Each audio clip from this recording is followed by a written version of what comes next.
Friends, आप में से काफ़ी लोगों ने एक्सेल में सब टोटल फार्मूला का यूज किया होगा, लेकिन आप में से कुछ लोगों को ही इस फार्मूला के लॉजिक के बारे में मालूम होगा। इस फार्मूला के अंदर काफ़ी सारी कैटेगरी हैं, जैसे कि सम, काउंट, काउंटे, मैक्स, मिन, एवरेज एक्सेट्रा।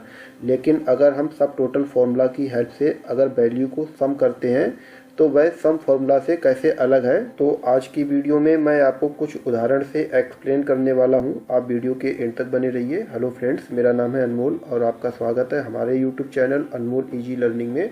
चैनल पे अगर आप नए हैं तो इसको सब्सक्राइब कर लीजिए। वीडियो अच्छी लगती है तो इसको लाइक करें और ज़्यादा से ज़्यादा शेयर करें। तो वीडियो को शुरू करते हैं।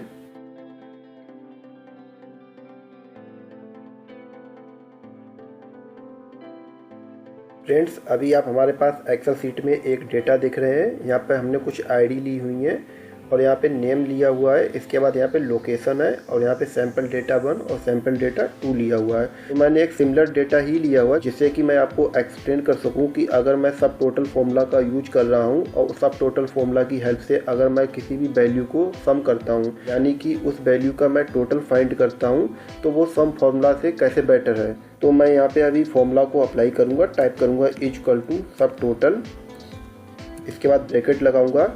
जैसे ही ब्रैकेट लगाऊंगा आपको यहाँ पे काफ़ी सारी कैटेगरी मिलेंगी, जैसे कि आप देख रहे हैं एवरेज, काउंट, काउंटे, मैक्स, मिन, प्रोडक्ट। यहाँ पे सम भी आ रहा है। अगर आप देखेंगे कि हर कैटेगरी के अगेंस्ट में एक यहाँ पे नंबर दिया गया है, यानी जो नंबर हम सिलेक्ट करेंगे वही कैटेगरी अप्लाई हो जाएगी। मान लीजिए अगर हमको सम करना है तो सम के लिए यहाँ पे कैटेगरी का कोड 9 नंबर दिया गया है। यहाँ पर हम 9 नंबर को सिलेक्ट करेंगे। इसी तरह से आप यहाँ पे देखेंगे कि एवरेज रिपीट हो रहा है और यहाँ पे इसका 101 कोड दिया गया है।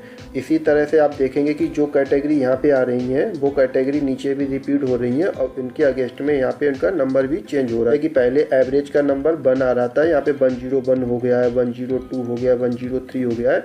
इन कैटेगरी का क्या लॉजिक है, ये कैटेगरी अलग कैसे हैं, इसके बारे में भी हम जानेंगे। तो सबसे पहले हम सब टोटल में वैल्यू को सम करते हैं। इसके लिए हम 9 प्रेस करेंगे, उसके बाद कॉमा प्रेस करेंगे। कॉमा प्रेस करने के बाद यहाँ पे रेफरेंस मांग रहा है, तो रेफरेंस में जहाँ तक हमारा डेटा रहता है हम पूरी रेंज को सिलेक्ट कर लेते हैं। इसके बाद हम ब्रैकेट बंद करेंगे और इंटर को प्रेस करेंगे। तो आप देखेंगे कि यहाँ पे इस वैल्यू का टोटल यहाँ पे शो कर रहा है 80,250 रुपीज़। अब सैम्पल डेटा 2 में मैं यहाँ पे डायरेक्ट सम का फॉर्मूला अप्लाई करता हूँ। तो हम टाइप करेंगे इक्वल टू सम, इसके बाद हम ब्रैकेट लगाएंगे और यहाँ पे नंबर मांग रहा है तो नंबर में हम रेंज को सिलेक्ट करेंगे। तो जहाँ तक हमारा डेटा रहता है हम पूरी रेंज को सिलेक्ट कर लेते हैं और ब्रैकेट को बंद करेंगे, इंटर प्रेस करेंगे। अब देखेंगे कि दोनों में रिजल्ट सेम ही आ रहा है क्योंकि हमने सिमिलर डेटा लिया हुआ है। अभी सैम्पल डेटा 1 में मैंने सब टोटल फॉर्मूला की हेल्प से वैल्यू को सम किया हुआ है और सैम्पल डेटा 2 में डायरेक्ट सम का फॉर्मूला लगाया, जिससे कि दोनों में रिजल्ट सेम आ रहा है। लेकिन ये दोनों फॉर्मूला में डिफरेंसेस क्या है, इसके लिए मैं अब लोकेशन कॉलम में आता हूँ। लोकेशन में यहाँ पे मैं फ़िल्टर को अप्लाई करता हूँ। फ़िल्टर को अप्लाई करने के बाद मैं कोई भी एक लोकेशन को पिक कर ले रहा हूँ। मान लीजिए मैंने यहाँ पे बिहार लोकेशन को पिक किया हुआ है, इसको मैं ओके कर रहा हूँ। ओके करने के बाद यहाँ पे आप देखेंगे कि बिहार लोकेशन में सिर्फ 3 एंट्री आ रही हैं और 3 एंट्री के अगेंस्ट में यहाँ पे उसका सम शो कर रहा है।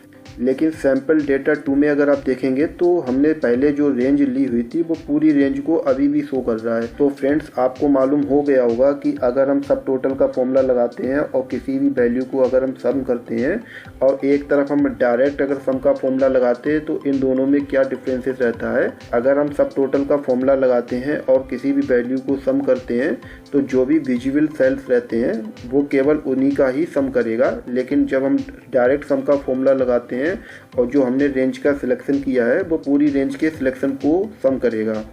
तो इन दोनों में सिर्फ यही डिफरेंसेस है। इसी तरह से अगर हम कोई दूसरी कैटेगरी सिलेक्ट करते हैं, मान लीजिए अगर हम काउंट करते हैं या हम काउंट ए करते हैं या मिन करते हैं या मैक्स करते हैं या एवरेज करते हैं, कोई दूसरी कैटेगरी अगर हम करते हैं तो उसमें भी सेम इसी तरीके से फंक्शन करेगा। जैसे कि अभी मैंने सम का यहाँ पे फॉर्मूला यूज किया हुआ है, तो जैसे हमने यहाँ पे फिल्टर लगाया है तो वो रेंज के सिलेक्शन के अकॉर्डिंग सम कर रहा है। इसी तरीके से अगर आप काउंट कर रहे हैं तो वो रेंज के सिलेक्शन के अकॉर्डिंग काउंट करेगा।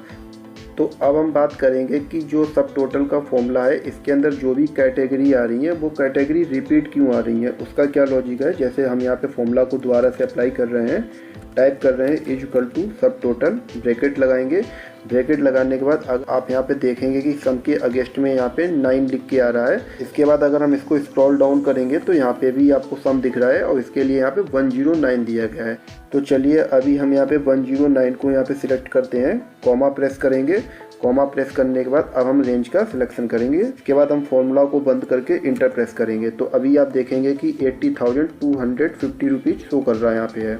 तो अभी मैंने यहाँ पे सब टोटल का फॉर्मूला लगाया है जिसमें सम के लिए मैंने 109 कोड को सिलेक्ट किया हुआ है। अब मैं यहाँ पे सब टोटल का फॉर्मूला लगा रहा हूँ और उसमें केवल 9 को ही यहाँ पे सिलेक्ट करूँगा। तो मैं यहाँ पे टाइप कर रहा हूँ इक्वल टू सब टोटल, ब्रैकेट लगाऊंगा और सम के लिए केवल 9 को यहाँ पे सिलेक्ट कर रहा हूँ। इसके बाद कॉमा प्रेस करेंगे और रेंज का सिलेक्शन करेंगे।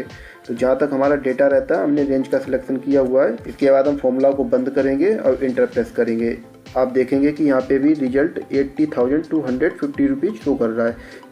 तो यहाँ पे जो मैंने सब टोटल का फॉर्मूला लगाया है इसमें हमने सम के लिए 9 को यहाँ पे सिलेक्ट किया है और यहाँ पे हमने सब टोटल का फॉर्मूला लगाया है इसमें हमने सम के लिए 109 को यहाँ पे सिलेक्ट किया हुआ है। तो अब इन दोनों में क्या डिफरेंसेस हैं इसको हम समझेंगे। इसके लिए यहाँ पे हम कुछ रो को हाइड करते हैं। मान लीजिए हमने 7, 8, 9, 10 4 रो को यहाँ पे मैं हाइड कर दे रहा हूँ। तो मैंने इनको हाइड किया हुआ है और आप यहाँ पे देखेंगे कि जो मैंने सब टोटल का फॉर्मूला लगाया है वैल्यू को सम करने के लिए 109 सिलेक्ट किया है।